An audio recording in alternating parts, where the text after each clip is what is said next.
ലോക്സഭാ തെരഞ്ഞെടുപ്പിൽ ജമാഅത്തെ ഇസ്ലാമി നന്നായി പ്രവർത്തിച്ചതാണ് മലബാറിൽ UDFന് നേട്ടമായതെന്ന് CPM സംസ്ഥാന സെക്രട്ടറി MV ഗോവിന്ദൻ.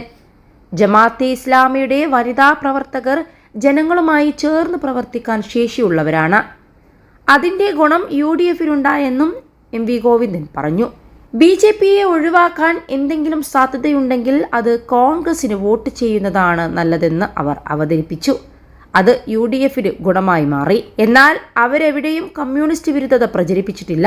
LDFന് എതിരാണെന്ന് എങ്ങും പറഞ്ഞില്ലെന്നും അദ്ദേഹം കൂട്ടിച്ചേർത്തു. കേരള സ്റ്റേറ്റ് കർഷക തൊഴിലാളി യൂണിയൻ KSKTU കോഴിക്കോട് ജില്ലാ സമ്മേളനം മാവൂരിൽ ഉദ്ഘാടനം ചെയ്യുകയായിരുന്നു അദ്ദേഹം. കോഴിക്കോട്, വടകര, കണ്ണൂർ, കാസർഗോഡ് ഉൾപ്പെടെയുള്ള മണ്ഡലങ്ങളിൽ 1,00,000-ലധികം വോട്ടിന്റെ ഭൂരിപക്ഷമാണ് UDFന് ലഭിച്ചത്. UDFന് കഴിഞ്ഞ പ്രാവശ്യം ചെയ്ത വോട്ടിലെ 2.80% ആളുകൾ ഇക്കുറി വോട്ട് ചെയ്തിട്ടില്ല. 21 ലക്ഷത്തോളം സന്തുഷ്ടരായ ഉപഭോക്താക്കളും 2 ലക്ഷത്തോളം തിമിര ശസ്ത്രക്രിയകളും പൂർത്തിയാക്കിയ മലബാറിലെ ഏക കണ്ണാശുപത്രി Alsalama eye hospital, hospital road, Perinthalmanna.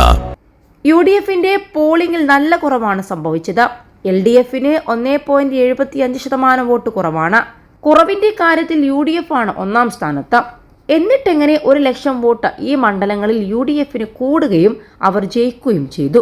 അത് വളരെ ലളിതമാണ്. പ്രത്യേകിച്ച് മലബാറിൽ.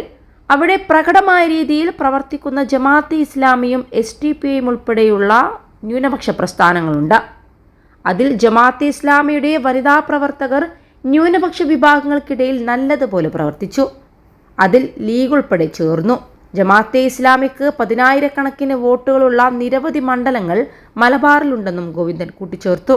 ഒരു ഭാഗത്ത് ഹിന്ദുത്വ അജണ്ടയുടെ ഭൂരിപക്ഷ വർഗീയത, മറുവശത്ത് പ്രബലമായ ന്യൂനപക്ഷ വർഗീയവാദികൾ. ഇന്ത്യ മാത്രമല്ല, ലോകം തന്നെ ഒരു ഇസ്ലാമിക ലോകം വേണമെന്ന സർവ്വദേശീയ നിലപാടുള്ളവരാണ് ജമാഅത്തെ ഇസ്ലാമി എന്ന് MV ഗോവിന്ദൻ. അവർ വളരെ ഫലപ്രദമായി മുസ്ലിം ഏകീകരണം ഉണ്ടാക്കാനും വർഗീയവൽക്കരണത്തിനും കഴിയുന്ന രീതിയിൽ പ്രവർത്തിച്ചുവെന്നും ആരോപണമുന്നയിച്ചു.